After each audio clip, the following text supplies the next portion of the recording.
Sekar mocopat dandang gula.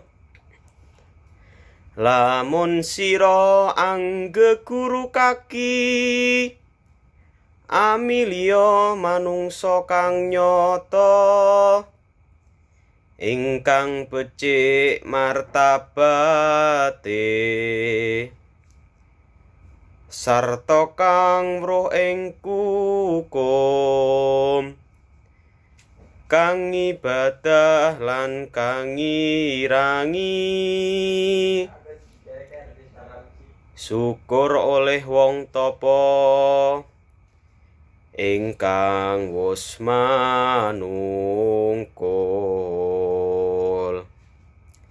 Tan mikir pawehing liyan, iku pantes sira guranana kaki, sartane kawruhana. Matur suwun.